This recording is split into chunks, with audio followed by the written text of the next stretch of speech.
دیکھیں اس کا back ground. حضرت عائشہ صدیقہ رضی اللہ تعالیٰ عنہ فرماتی ہیں کبھی رسول کریم صلی اللہ تعالیٰ علیہ وسلم بستر سے اٹھ کر چلے جاتے اور جب ابر چھاتا بجلیاں کڑکتی تو حضور کھلے آسمان کے نیچے استغفار کرنے لگ جاتے تھے اللہ کریم کی بارگاہ میں۔ آپ سے پوچھا جاتا آپ بجلیوں کے کڑکنے سے یا ابر سے اس طرح کیوں بے قرار ہوتے ہیں؟ حضور پاک صلی اللہ تعالیٰ علیہ وسلم نے ارشاد فرمایا مجھے اندیشہ ہوتا ہے کہیں یہ بجلیاں یا یہ ابر میری امت پر عذاب نہ بن جائیں۔ پچھلی امتوں پر عذاب آنے سے پہلے اسی طرح کے حالات ہوتے تھے، تو میں استغفار کرتا ہوں کہ اللہ تبارک و تعالیٰ میری امت کو عذاب سے بچائے۔ اور جب یہ بجلیاں اور ابر چھٹ جاتا ہے تو واپس حضور تشریف لاتے۔ فکر امت یہ تھی اللہ کے نبی صلی اللہ تعالیٰ علیہ وسلم کی۔ اس آیت کی تفسیر بڑی طویل ہے اور رسول کریم صلی اللہ تعالیٰ علیہ وسلم کے متعلق یہ فرمایا کہ وہ نہایت ہی نرم دل اور شفقت کرنے والے ہیں۔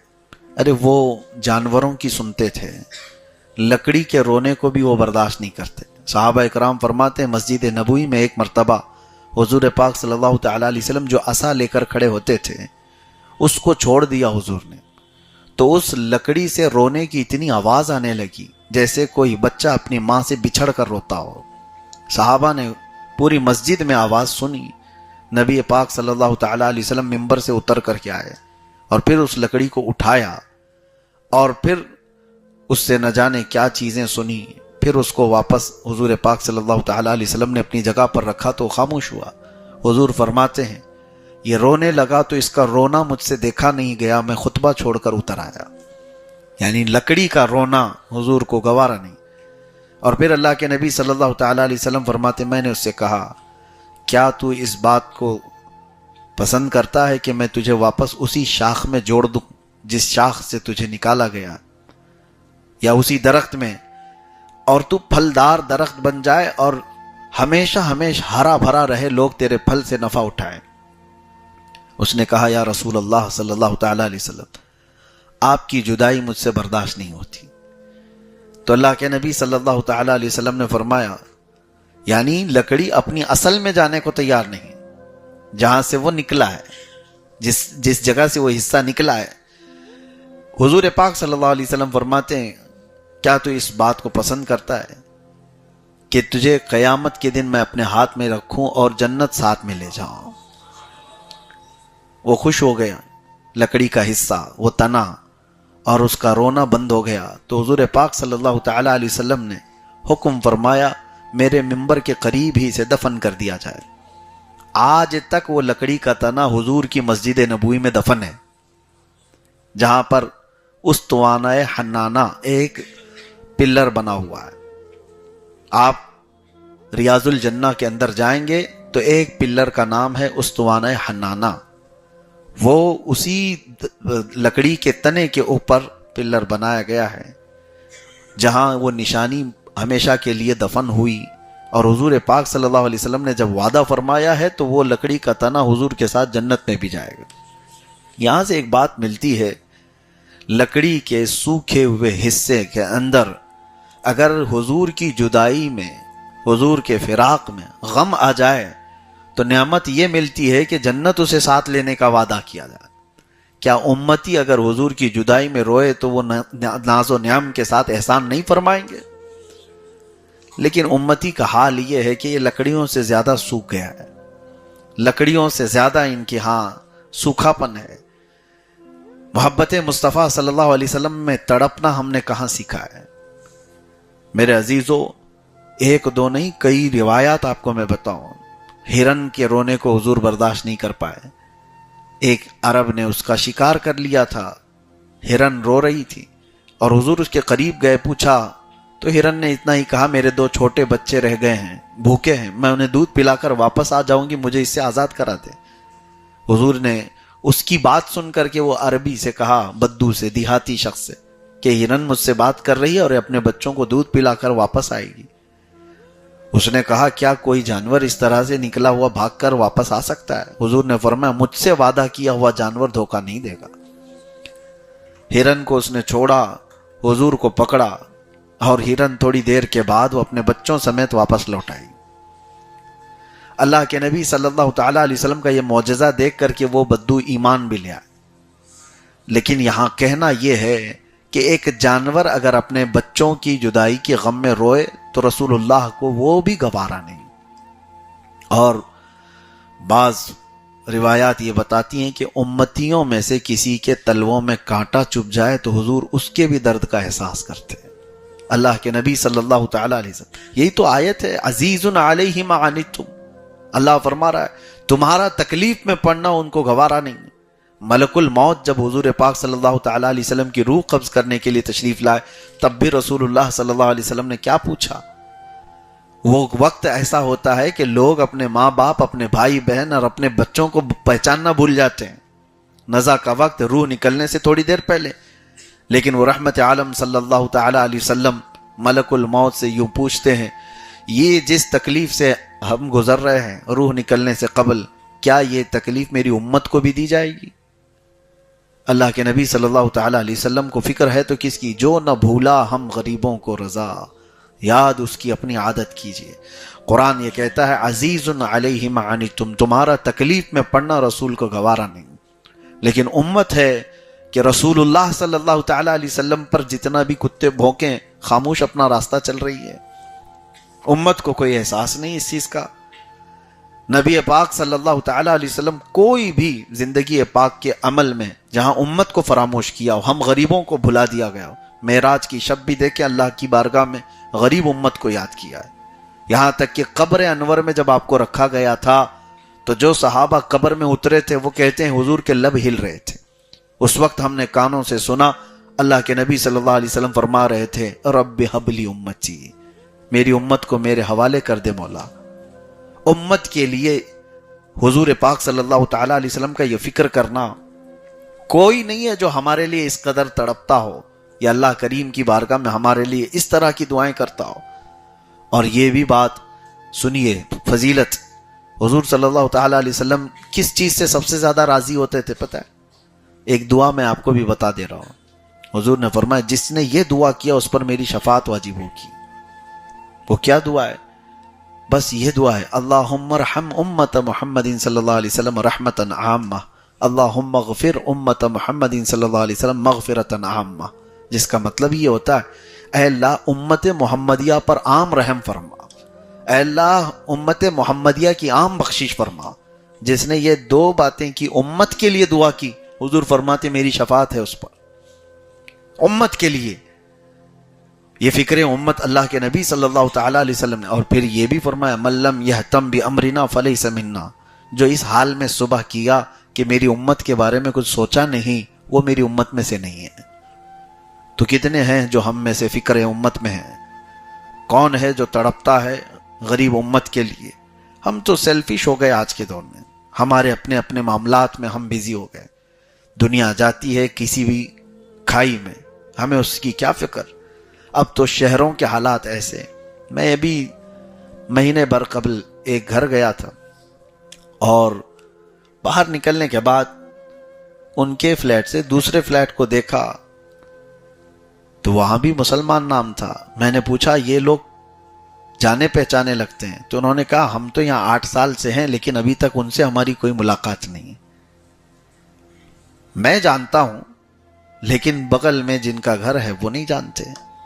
یہ شہروں کی زندگیاں ہیں, یہاں پڑوس کا تصور ختم ہو چکا ہے. کئی دنوں تو ایسا ہوتا ہے کہ کوئی مر گیا, بہت دنوں کے بعد پتہ چلتا ہے کہ وہاں بلڈنگ میں سے کوئی انتقال کر کے چلا بھی گیا ہے. تو یہ معاشرہ تو رسول اللہ صلی اللہ تعالیٰ علیہ وسلم کا دیا ہوا نہیں تھا. حضور فرماتے مثل المؤمن کمثل جسد اذا اشتكى عضو تداعى له سائر الجسد بالسهر والحمى. مومن کی مثال ایسے ہے جیسے ایک جسم کے اعضاء, سارے مومنین ایک جسم کے پارٹ ہیں. ایک عضو کو تکلیف ہو جائے تو پورے جسم میں بخار آنا چاہیے. سر درد ہے تو ایسا نہیں ہے کہ پھر باقی جسم اچھا ہی رہتا ہے, پورا جسم اس درد کی وجہ سے بے قرار رہتا ہے. انگوٹھے میں ٹھوکر لگ جائے لیکن کھانا اچھا نہیں لگتا. تو مومنین کی مثال ایسی ہے, ایک مومن کو اگر تکلیف ہو تو سارے مومنین تڑپنا چاہیے. فلسطین کے حالات دیکھیں, عراق ہو, شام ہو, یمن ہو, جل کر راکھ ہو گئے. آپ اندازہ کر سکتے ہیں 70,000 لوگوں کو قتل کر دیا گیا. یہ جینوسائیڈ کہا جاتا ہے اس کو، نسل کشی ہے. اور اس میں سے تقریباً 30,000 کے قریب وہ بچے جو ابھی کھلے بھی نہیں تھے وہ اپنے باپ کی گود میں ختم ہو گئے. کیسے کیسے ان لوگوں کے چھیتڑے اڑائے گئے. ہم تو ویڈیو شیئر کرتے ہیں اور نکال جاتے ہیں. میں اس کے متعلق یہ تو کہنا چاہتا ہوں کہ کبھی تم تنہائی میں بیٹھ کر تمہاری آنکھیں بھیگ جاتی ہو فکر امت میں تو یہ بھی کافی ہے. جا نہیں سکتے، مدد نہیں کر سکتے، تمہاری استطاعت نہیں، طاقت نہیں، تو کم از کم احساس تو کر سکتے ہو. اور جب احساس کے ساتھ، درد دل کے ساتھ تم پکارو گے اللہ کی بارگاہ میں کہ اللہ ان بچوں کی تکلیف دیکھی نہیں جاتی، یا رحمان ان پر رحم فرما، ان کی آزمائش کو ختم فرما. ویسے تو اجتماعی دعائیں، فارمیلٹیز بہت ہوتی رہتی ہیں. میں تو یہی سمجھتا ہوں لوگ تو دعاؤں کے لیے ہاتھ بھی اٹھاتے ہیں تو کھجاتے ہوئے ادھر سے ادھر، ان کے نہ تصور ہیں نہ خیالات ہیں. وہ تو ڈیوٹی کرنے آئے ہیں، ادھر ہاتھ اٹھائے، کب امام نیچے چھوڑا کہ وہ نکل گئے. یہ دعا ہے؟ دعا تو درد ہے، احساس ہے. اور اس طرح سے دعا کرو تو پھر دیکھو بار اجابت سے ٹکرا جائے. احساس ختم ہونے کو آ گیا. وجہ یہ ہے کہ ہم ان تکلیفوں سے نہیں گزر رہے ہیں جن تکلیفوں سے امت گزر رہی ہے. لیکن نمبر آئے گا، زیادہ دیر تک انتظار نہ کرو، نمبر آئے گا. اللہ تبارک و تعالی فکر امت میں تڑپنے کی توفیق عطا فرمائے. زندگی کا کچھ حصہ وہ بھی رکھو. رسول اللہ صلی اللہ تعالی علیہ وسلم کو اگر راضی کرنا چاہتے ہو، ایک بات میں اور آپ کو بتا دوں، حضرت جبرائیل امین علیہ السلام نے، جانتے ہو حضور کی رضا کے لیے انہوں نے کیا کہا؟ یا رسول اللہ صلی اللہ تعالی علیہ وسلم، مکہ والوں کی تکلیف کو ہٹا دیا جائے، مکہ والے جو ایذا دیتے ہیں وہ سب ختم ہو جائے، مدینے میں اچھی حکومت اسٹیبلش ہو جائے، جنگوں میں فتح یابی ہو جائے. جبرائیل امین نے یہ نہیں کہا. جبرائیل امین نے حضور صلی اللہ علیہ وسلم کی رضا حاصل کرنے کے لیے ایک جملہ کہا تھا. کیا؟ وہ عرض کرتے ہیں، یا رسول اللہ صلی اللہ علیہ وسلم، قیامت کے دن جس وقت آپ کی امت پل صراط سے گزر رہی ہوگی میں اپنے پر بچھا دوں گا. اللہ کے نبی صلی اللہ علیہ وسلم راضی ہو گئے، خوش ہو گئے. جبرائیل امین علیہ السلام نے امت کی بات کی، حضور راضی ہو گئے. امت کے لیے آپ جب بھی کچھ کرو اللہ کے نبی راضی ہوں گے. جس نے بھی امت کے بھلائی کا کام کیا رسول پاک صلی اللہ علیہ وسلم کی رضا اس نے حاصل کر لیا.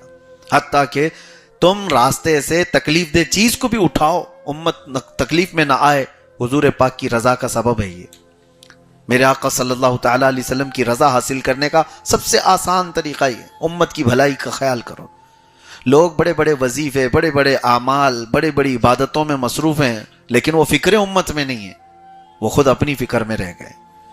تم جتنے بھی بلند بننے کے لیے وظیفوں کا سہارا لے رہے ہو، میں آسان طریقہ یہ بتا رہا ہوں، احساس اور درد تمہارے اندر ہو امت کا، تو پھر دیکھو رسول اللہ کی احسانات اور ان کی نوازشیں کیسی ہوتی ہیں، آپ کو اندازہ بھی نہیں ہوگا.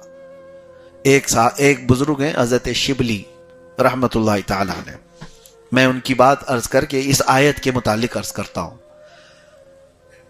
حضرت شبلی کے متعلق اس زمانے کے ایک اور بزرگ نے دیکھا خواب میں کہ رسول پاک صلی اللہ تعالی علیہ وسلم کی مجلس لگی ہوئی ہے اور حضرت شبلی اس مجلس میں آ رہے ہیں. تو نبی پاک صلی اللہ تعالی علیہ وسلم نے سب کو ہٹایا اور کہا، شبلی تم میرے بغل میں بیٹھو. ان کو رسول پاک صلی اللہ تعالی علیہ وسلم نے بالکل اپنے پاس بٹھایا. تو وہ جنس بزرگ نے حضرت شبلی کو خواب میں اس طرح سے دیکھا حضور کی بارگاہ میں، وہ بے چین ہو گئے کہ کیا عمل کرتا ہوگا شبلی. نبی پاک صلی اللہ تعالی علیہ وسلم کی بارگاہ میں اتنا قرب ہے. دوسرے دن اٹھے اور دوڑتے ہوئے وہ حضرت شبلی کو تلاش کر کے پہنچے اور جا کر کے ان سے ایک بات پوچھی کہ شبلی مجھے ایک بات بتاؤ، رسول پاک صلی اللہ تعالی علیہ وسلم کی بارگاہ میں تمہارا ایسا مقام ہے. انہوں نے یہ نہیں پوچھا کیا مقام ہے، کیا دیکھا.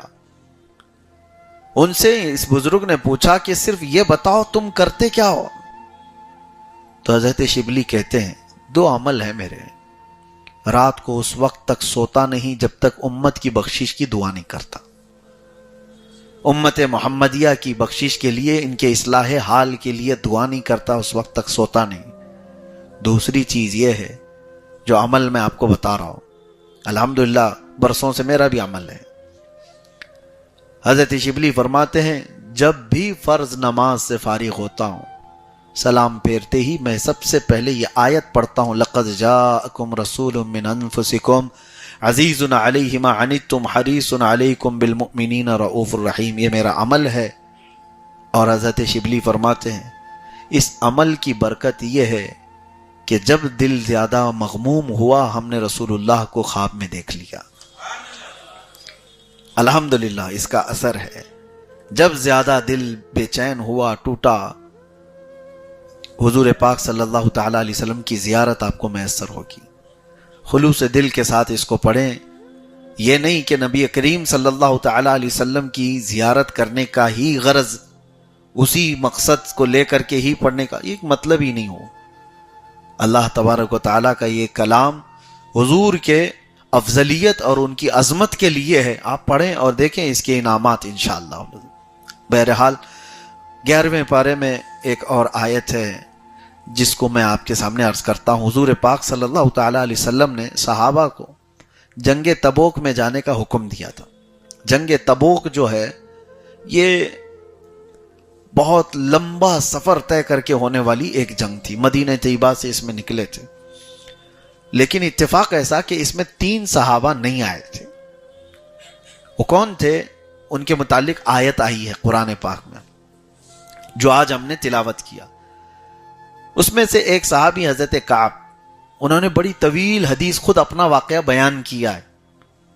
یہ حدیث آپ کو سیاہ ستہ میں مل جائے گی۔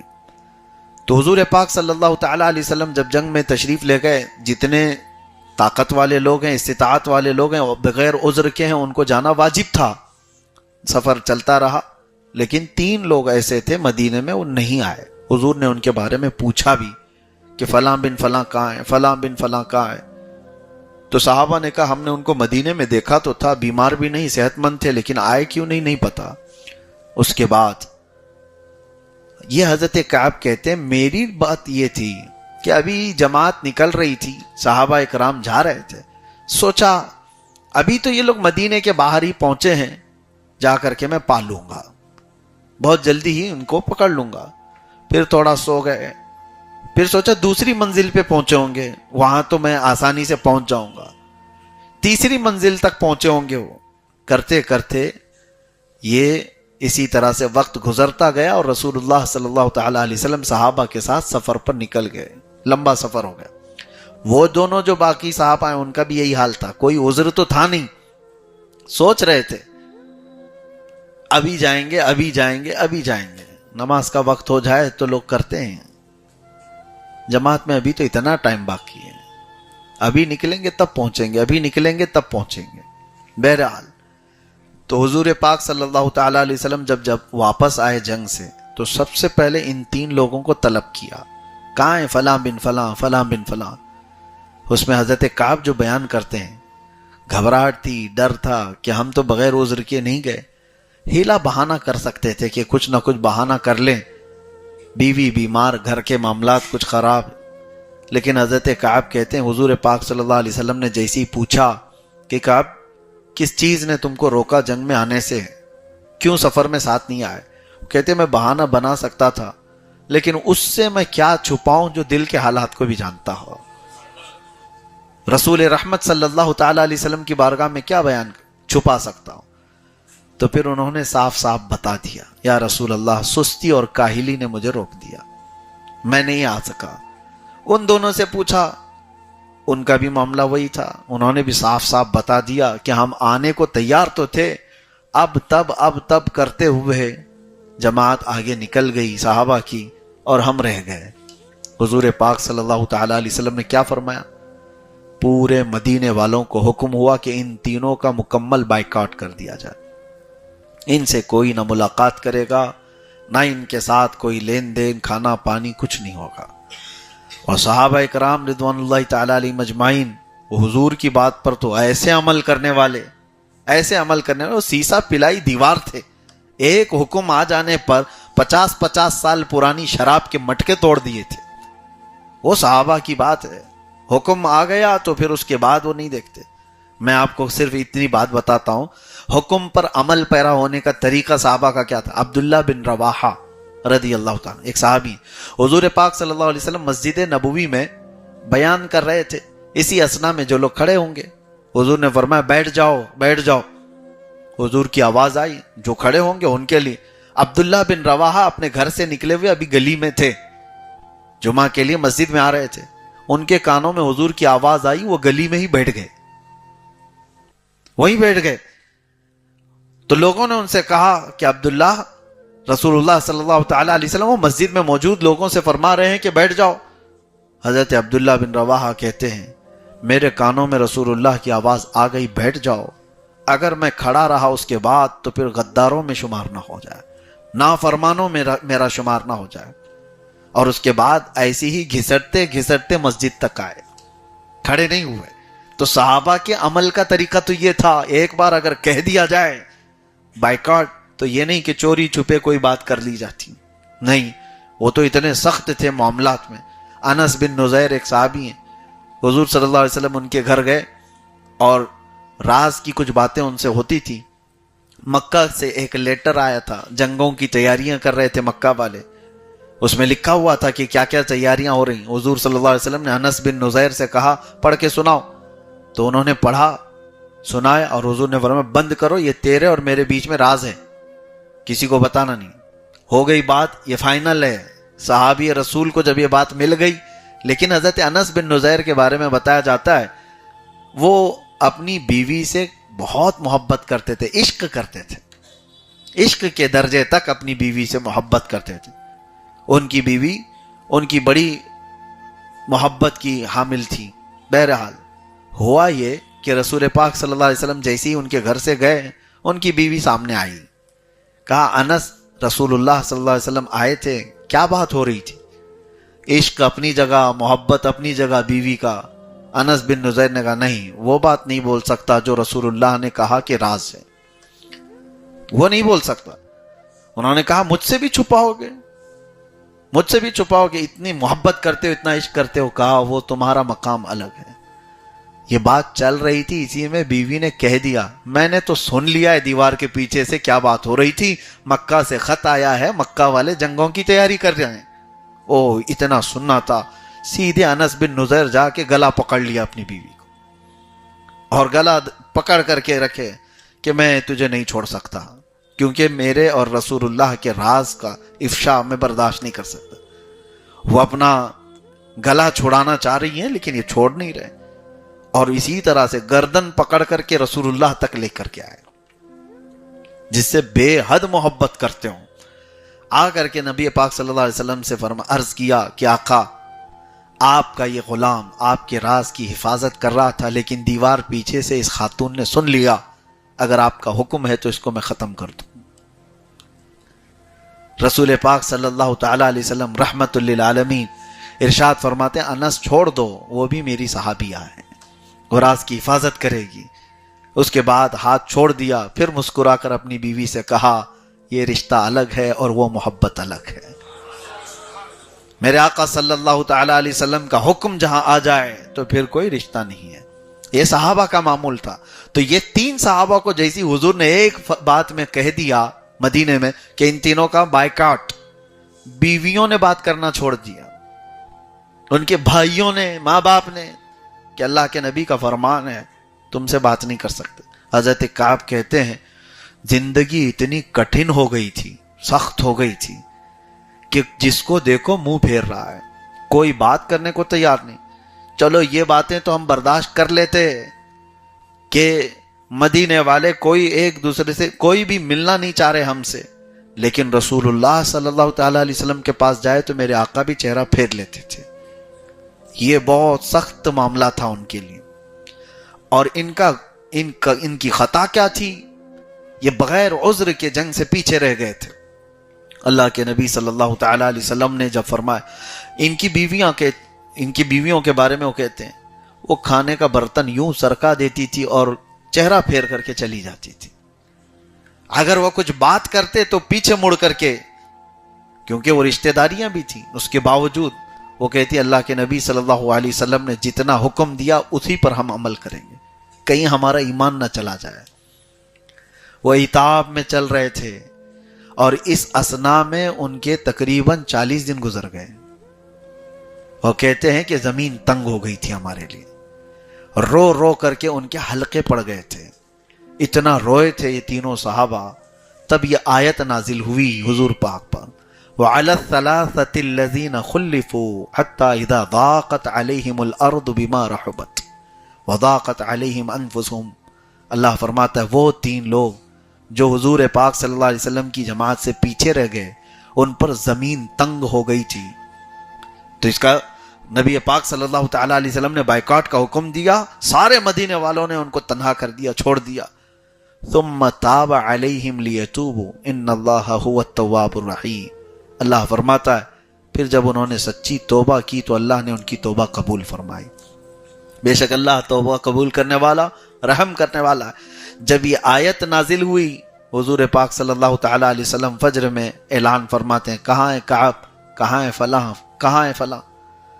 تینوں صحابہ کا نام لیتے ہیں، وہ دوڑے دوڑے آئے اور حضور نے یہ جیسی آیت تلاوت کی، حضرت کعب کہتے ہیں میری زندگی میں ایسی عید کا دن آیا ہی نہیں تھا، ایسی عید کا دن آیا نہیں تھا جیسا مجھے نبی پاک صلی اللہ تعالیٰ علیہ وسلم نے ہماری توبہ کی قبولیت کا مژدہ سنایا تھا۔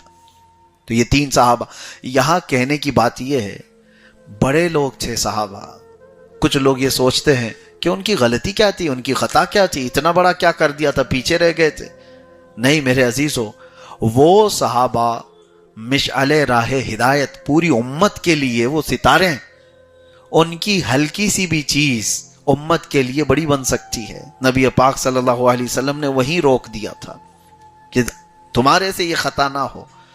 تو بسا اوقات بڑے لوگوں کی چھوٹی غلطی کو بھی پکڑ لینا چاہیے۔ وجہ یہ ہے کہ اگر اس کی غلطی کو ہلکے میں چھوڑ دیا جائے تو بعد کے نیچے والے لوگ، شیخ سعدی رحمۃ اللہ علیہ فرماتے ہیں اگر بادشاہ آدھے انڈے پر ظلم کو جائز کہہ دے تو رعایا مرغوں کو سیخ پہ چڑھا دے گی۔ ہاں ظاہر سی بات، اسی لیے علماء کرام کو، امام حضرات کو کہا گیا ہے کہ اگر تم نفل چھوڑو گے تو یہ مقتدی سنت چھوڑ دیں گے، تم سنت چھوڑو گے تو پھر یہ واجب چھوڑنے پر آ جائیں گے، تم اگر حرام چیزوں سے بچنے میں کوئی احتیاط نہیں کرتے تو یہ کفر تک پہنچ جائیں گے۔ اسی لیے علماء ذوی الاحترام کو، مبلغین اسلام کو، دعات کو یہ کہا گیا ہے مکروہ چیزوں سے بھی بچو۔ حدیث جو راویان حدیث روایت لیتے تھے، میں آپ کو بتاؤں کسی ایسے محدث کے پاس وہ جاتے نہیں تھے جو مذاق میں بھی کبھی جھوٹ کہا ہو، مذاق میں بھی، پوری زندگی کی بات کر رہا ہوں، ایک محفل میں پوری زندگی بھر۔ اس کی وجہ کیا ہے؟ ان کی چھوٹی سی بھی بات کو امت کے لیے بہت بڑا بنایا جا سکتا ہے۔ اگر اسی لیے سرکار سیدنا امام حسین رضی اللہ تعالیٰ عنہ کی بات سمجھیں آپ، یزید کے ساتھ معاملہ کیا تھا؟ بس یہی تو تھا کہ وہ فاسق و فاجر خلیفہ، اگر اس کو برداشت کر لیا جاتا تو بعد کے لوگوں کے لیے دلیل بن جاتی۔ رسول اللہ کا نواسہ جب فاسق و فاجر کو امام مان سکتا ہے تو ہم اپنے زمانے کے چوروں کو امام کیوں نہیں مان سکتے؟ ہماری مسجدوں کے مصلوں کا آج تک پاک ہونا، محترم رہنا، اس میں امام حسین کا صدقہ ہے۔ انہوں نے چھوٹی سی چیز اگرچہ آپ کے نظر میں ہو۔ ایک اور میں آپ کے سامنے حکایت عرض کرتا ہوں۔ ایک عالم دین ہے، وہ جہاز کے سفر پر ہیں اور پانی کے جہاز میں، وہ بیچ دریا میں جب جہاز پہنچا، ان کے پاس 2000 سونے کے سکے تھے، 2000 اشرفیاں یہ سفر میں لے کر چل رہے تھے۔ اور راستے میں جب سمندر کے درمیان پہنچے تو اتفاق ایسا کہ اس جہاز پہ ایک چور بھی سفر کر رہا تھا، اچھا خاصا چور، ٹرینڈ، اور اس نے اس مولانا صاحب کو دیکھ لیا تھا کہ ان کے پاس سونے کے سکے ہیں، چرائے تو کیسے؟ اور جب سمندر کے بیچ پہنچ جائے جہاز تو نہ کسی کے آنے کا اندیشہ، نہ کسی کے باہر جانے کا، جو ہے جہاز میں۔ تو اس نے ایک ہیلا اپنایا۔ اس نے کیا کیا؟ اچانک رات کو واویلا مچانا شروع کر دیا، ہائے افسوس میرے 2000 سکے کسی نے چرا لیے، میرے سونے کے 2000 اشرفیاں کسی نے چوری کر لیا۔ کون؟ یہ چور نے اعلان کرنا شروع کیا اور اتنا رویا کہ سارے لوگ اس کو آ کر کے تسلی دینے لگے. پھر جو لیڈر تھا اس سے کہا گیا کہ دیکھو اس غریب کے کسی نے 2000 سکے چوری کر لی. اب یہاں سے کوئی بھاگ تو سکتا نہیں, جہاز میں جو ہوگا چوری کیا ہوا وہ اسی اندر ہوگا, یہیں ہوگا, چرایا ہوا مال بھی یہیں ہوگا. تو اس نے ضد کر دیا کہ میرا مال ڈھونڈا جائے. اس کو پتا تھا, اس نے اچھی طرح سے دیکھا تھا مولانا صاحب کے پاس 2000 سکے ہیں. تو کپتان نے عملے کو کہا کہ سارے لوگوں کی تلاشی لی جائے. سب کی تلاشی لی گئی, ایک کے بعد دیگرے, ہر ایک کو قطار میں لگا کر پورے جہاز کی تلاشی ہو گئی. وہ سکے کہیں نہیں ملے. وہ مولانا صاحب کے جھولے, ان کے جو جتنے بسترے سب چھان مارے, کہیں نہیں ملے. اس چور نے دیکھا, بار بار کہا ان کا اور ایک بار چیک کرو, ان کا اور ایک بار چیک کرو, ملا ہی نہیں. اب یہ ہکا بکا رہ گیا, اس نے تو رات کو گنا میرے سامنے, اب کہاں چھپایا ہے اس نے, پورے جہاز میں کہیں نہیں ملا. تو لوگوں نے پھر اس کو کوسنا شروع کیا, اس کو مارنے بھی لگ گئے کہ جھوٹا آدمی, بغیر کسی چیز کے اس نے ایسے ہی لوگوں کو پریشان کیا, اس کے تھے ہی نہیں پیسے, کہاں گئے جہاز میں سے 2000 سونے کے سکے. اس کے بعد جب شانت ہو گئے, مار کھا کر کے آیا چور, تو رات کی تنہائی میں اسی عالم کے پاس آیا. کہا کہ حضرت ایک بات بتاؤ, کل رات تمہارے پاس تو 2000 سکے تھے نا, سونے کے سکے تھے نا, تم گن رہے تھے؟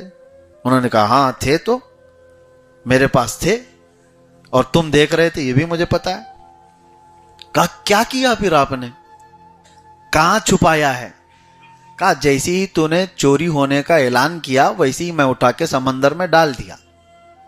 کہا سمندر میں ڈال دیا؟ 2000 سونے کے سکے سمندر میں پھینک دیا؟ کہا ہاں پھینک دیا. کہا کیوں؟ کہا تو جانتا نہیں, میں حدیث رسول سناتا ہوں, لوگوں کو حدیث رسول سناتا ہوں. وہ سکے میرے پاس ملتے ہیں اور تو نے تو اعلان کر دیا تھا, دعویٰ کر دیا تھا کہ تیرے چوری ہو گئے.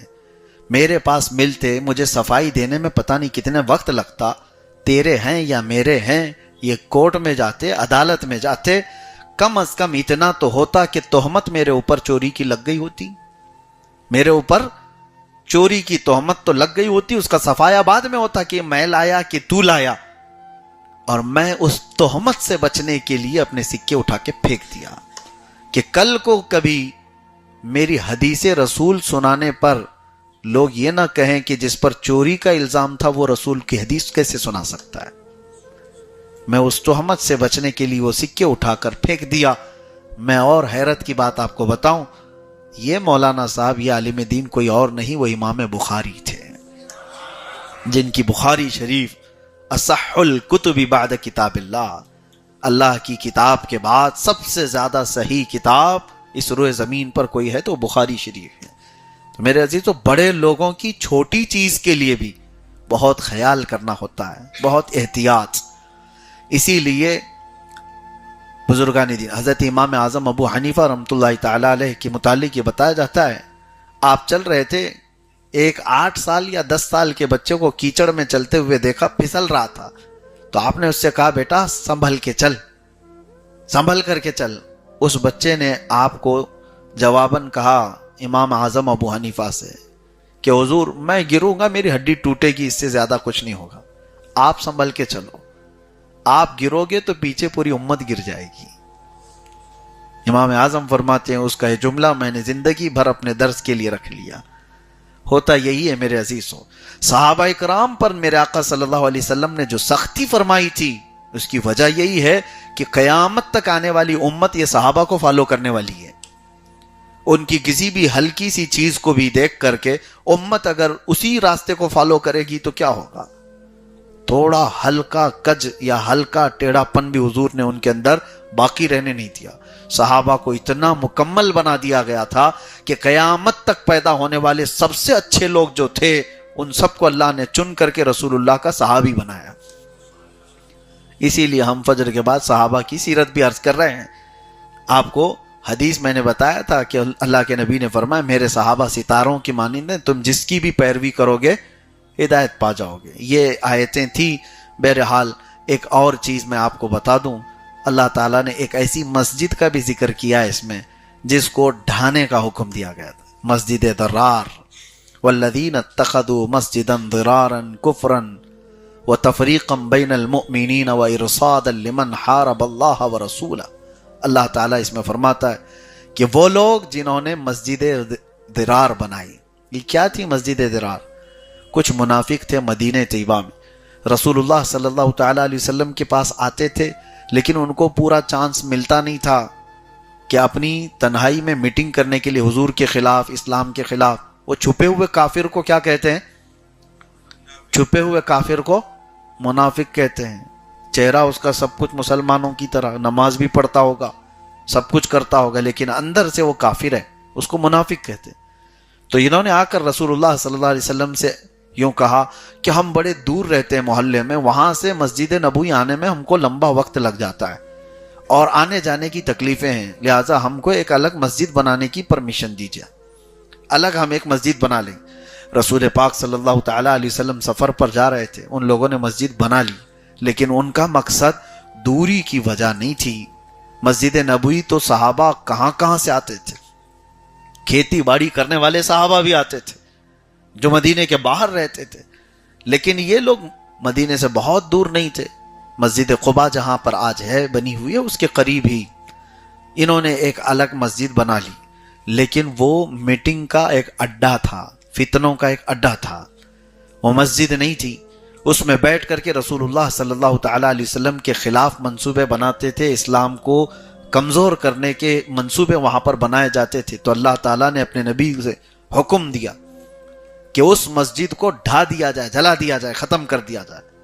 تو وہ مسجد ضرار اس لیے کہلاتی، اللہ کے نبی صلی اللہ تعالیٰ علیہ وسلم نے حکم دیا صحابہ کو کہ اس طرح کا فتنوں کا اڈا اگر مسجد کی شکل میں ہو تو اس کو ختم کر دیا جائے۔ اس کو ہٹا دیا گیا اور وہاں پھر کبھی بھی آج تک مسجد نہیں بنائی گئی، تو اس کو مسجد ضرار کہا گیا۔ آج بھی ہم یہ کہتے ہیں کہ جو مسجد نبی پاک صلی اللہ علیہ وسلم کی گستاخی سکھاتی ہو وہ مسجد نہیں، وہ مسجد ضرار ہے، مسجد ضرار ہے۔ حالانکہ مسجدیں اللہ کی عبادت کے لیے ہیں، اللہ کی عبادت کے لیے۔ وہ لوگ بھی اللہ کی عبادت کے لیے مسجد شروع کیے تھے، لیکن وہاں کر کیا رہے تھے؟ نبی پاک سے بغض اور عداوت۔ آج کے زمانے میں بھی جو حضور کی محبت سے دور کرنے والے جس مسجد میں بھی پیغامات ہوتے ہوں وہ مسجد نہیں ہے، وہ مسجد ضرار ہے۔ ایسی مسجدوں میں نہ جائیں جہاں رسول اللہ صلی اللہ تعالیٰ علیہ وسلم سے دور کیا جاتا ہو، ان کو عام بشر کہا جاتا ہو، بڑے بھائی کے برابر کہا جاتا ہو، پیٹھ پیچھے کا علم نہیں ہے یہ کہا جاتا ہو، ان کا خیال آنا گدھے اور بیل کے خیال سے بدتر کہا جاتا ہو، نعوذ باللہ من ذالک۔ ان ممبروں سے جہاں رسول اللہ کی شان میں بھونکا جاتا ہو وہ مسجد کہاں ہے؟ وہ مسجد ضرار ہے۔ مسجد وہ ہے، اعلیٰ حضرت فرماتے ہیں واللہ ذکر حق، یعنی ذکر خدا جو ان سے جدا چاہو نہ جدیو، یعنی اللہ کا ذکر کرنا چاہتے ہو اور حضور کو چھوڑ کر کے، ذکر خدا جو ان سے جدا چاہو نہ جدیو، واللہ ذکر حق نہیں، کنجی سقر کی ہے۔ سقر کہتے ہیں جہنم کو۔ تو خالص اگر کوئی یہ کہتا ہے کہ نہیں نہیں میں اللہ اللہ کرنے کے لیے یہ بنایا ہوں، نبی کا یہاں کوئی تذکرہ نہیں ہوگا، اعلیٰ حضرت فرماتے ہیں یہ تو جہنم کی کنجی ہے۔ شیطان بھی اللہ کو مانتا تھا لیکن رسالت کا انکار کیا۔ بہرحال اللہ تعالی ہماری مسجدوں میں وہ روحانیت آج بھی باقی ہے کہ ہم نماز اللہ کے لیے پڑھتے ہیں، ختم ہوتے ہی میرے نبی کی بارگاہ میں سلام بھی پیش کرتے ہیں، یہاں محبت کے پیغامات دیے جاتے ہیں۔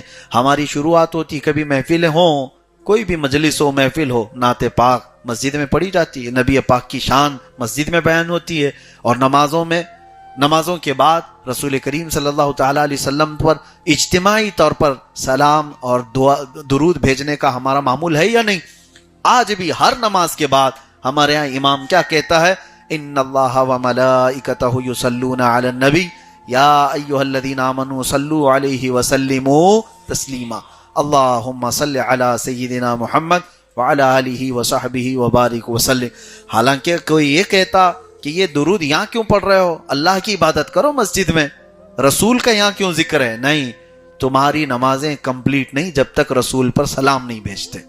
اللہ تبارک و تعالی